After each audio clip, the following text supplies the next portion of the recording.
দোয়া কবুল হওয়ার জন্য মহান আল্লাহ তাআলার কাছে কিভাবে দোয়া করতে হবে? দোয়া, ছেলে মেয়ে পালিয়ে বিয়ে করলে তাদের বিয়েতে সাক্ষী হওয়া জায়েজ আছে কিনা? উকিল বাবার সাথে দেখা করা জায়েজ আছে কিনা? বাবা বলা যাবে কিনা? বোনের হক আদায় করা গুরুত্বপূর্ণ কাজ, কিন্তু যদি এমন হয় যে দুই ভাইয়ের মধ্যে একজন বোনের হক দিতে আগ্রহী, অপরজন দিতে রাজি নন, এক্ষেত্রে যিনি দিতে চান তিনি যে দিতে পারছেন না তার জন্য গুনাহ হবে কিনা?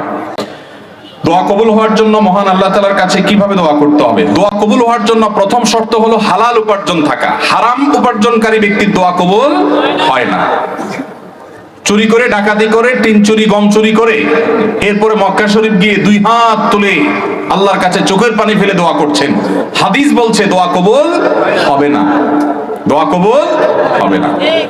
নবী করিম সাল্লাল্লাহু আলাইহি ওয়াসাল্লাম পরিষ্কার হাদিস আছে, অনেক দূর থেকে এলোমেলো চুল নিয়ে, ধুলোমলিন শরীর নিয়ে কেউ যদি কাবার চারপাশে হাত তুলে দোয়া করে, আন্না ইউস্তাজাবু লিযালিক, কিভাবে তার দোয়া কবুল হবে? নবীজি বলেছেন, কারণ দেহ, তার শরীর, তার সম্পদ হারাম দ্বারা গঠিত হয়েছে।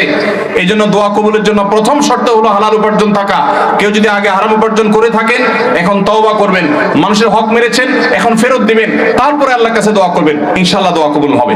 দোয়া কবুলের দ্বিতীয় শর্ত হলো অন্তরের অন্তঃস্থল থেকে কায় মনোবাক্যে দোয়া করবেন, অন্য মনস্ক হয়ে না, দায় সারা ভাবে না, মনোযোগ দিয়ে দোয়া করবেন।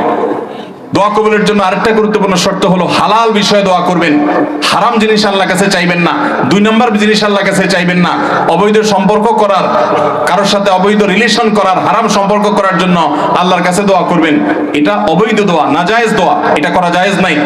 বৈধ দোয়া করবেন, নেক দোয়া করবেন, ইনশাআল্লাহ আশা করা যায় আল্লাহ তাআলা দোয়া কবুল করবেন। দোয়ার ক্ষেত্রে আল্লাহর প্রশংসা, নবীজির প্রতি দুরূদ প্রেরণ, এরপরে আপনি যে কোনো চাওয়া পেশ করবেন, বৈধ চাওয়া। এবং দোয়া করার পর কবুল হচ্ছে না কেনার জন্য হুলস্থুল করবেন না। এই শর্তগুলো মেনে চললে কোরআন এবং হাদিসের আলোকে আশা করা যায় দোয়া কবুল হবে ইনশাআল্লাহ। ছেলে মেয়ে পালিয়ে বিয়ে করলে তাদের বিয়েতে সাক্ষী হওয়া জায়েজ আছে কিনা? পালায় বিয়ে করবে কেন? পালায় এত মানুষ চুরি করে, অথবা চুরি করার পরে পালায় যায়, ঠিক না? ঠিক, হয় পালায় চুরি করে, আপনাদের চুরির পরে ধরা পড়লে পালায় যায়।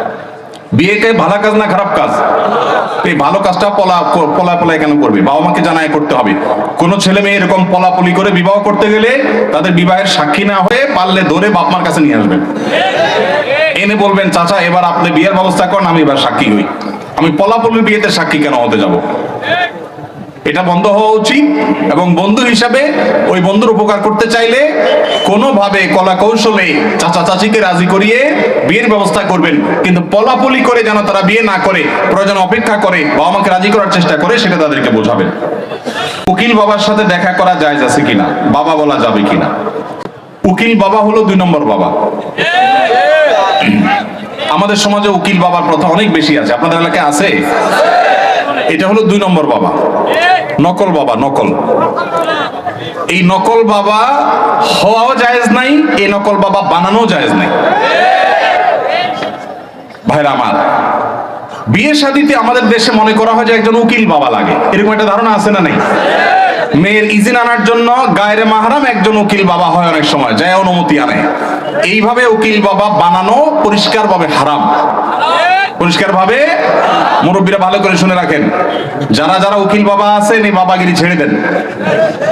বাংলাদেশে বাবার কোনো শেষ নাই। খাজা বাবা, উকিল বাবা, ন্যাংটা বাবা, কত বাবা আছে। আল্লাহ তাআলা এই সমস্ত নকল বাবা থেকে আমাদেরকে হেফাজত করুন। বিয়ে উপলক্ষে কোনো উকিল বাবা টাবা চলবে না। নিজের বাবা বেঁচে থাকলে সেই বাবা তিনি নিজের সন্তানের বিয়ে দিবেন, ব্যাস।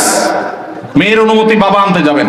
জাজ্জল্যমান বাবা উপস্থিত, আগাগোড়া পাঁচ হাতি বাবা আছে, এরপরও দেখা যায় আরেকজন উকিল বাবা সেজে সেখানে নাটক করতে যায় অনুমতি আনার জন্য।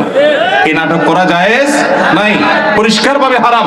পর্দাহীনতার কারণে, বিশেষ করে গায়রে মাহরাম কেউ যখন উকিল বাবা সাজে, ওই মেয়ে সারা জীবন তারে বাপ বাপ ডাকে, খানা খাওয়ায়। এটা আমাদের সামাজিক মানে একটা কুসংস্কার বলতে পারেন, এর সাথে ইসলামের কোনো সম্পর্ক। যুবকরা বিয়েতে কোনো উকিল বাবা যেন না থাকে। মুরব্বীরা যারা যার বিয়ের উকিল বাবা আছেন, আল্লাহর রাস্তায় বাবাগিরি ছেড়ে তওবা করে আল্লাহর কাছে চলে আসেন, চেষ্টা করবেন তো ইনশাআল্লাহ। এই উকিল বাবার নাম দিয়া পর্দাহীনতা, দুই নম্বরই হাজারটা জিনিস হয়। নিজের বাবারই খবর নাই, কিসের আবার উকিল বাবা। হ্যাঁ, উকিল বাবার লোকে বললো ভাগছে কোন মেয়ে, আল্লাহ মাফ করুক আমাদেরকে। ওই যে বেশরিয়তি কাজ করলে তো একটা না একটা অঘটন ঘটবেই, এই জন্য এই সমস্ত অন্যায় কাজ করা যাবে না। বোনের হক আদায় করা গুরুত্বপূর্ণ কাজ, কিন্তু যদি এমন হয় যে দুই ভাইয়ের মধ্যে একজন বোনের হক দিতে আগ্রহী, অপরজন দিতে রাজি নন, এক্ষেত্রে যিনি দিতে চান তিনি যে দিতে পারছেন না তার জন্য গুনাহ হবে কিনা? ভাইরা আমার, এই প্রশ্ন অনেকের। অনেক পরিবারে একজন ভাই আল্লাহ ভীরু, তিনি বোনের হক দিতে চান, আল্লাহর ভয় আছে, কিন্তু বাকি ভাইরা দিতে চান না। কি করবেন?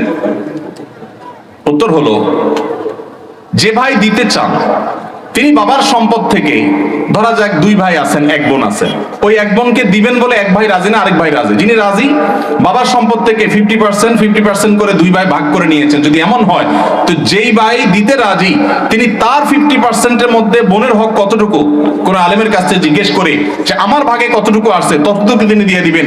অপর ভাই যে তার ভাগের অংশটা দেন নাই, এর জন্য তিনি আল্লাহর কাছে বুঝবেন। এখন যদি আপনি মনে করেন এক ভাই যদি দিতে চাচ্ছেন, আমি কি করব?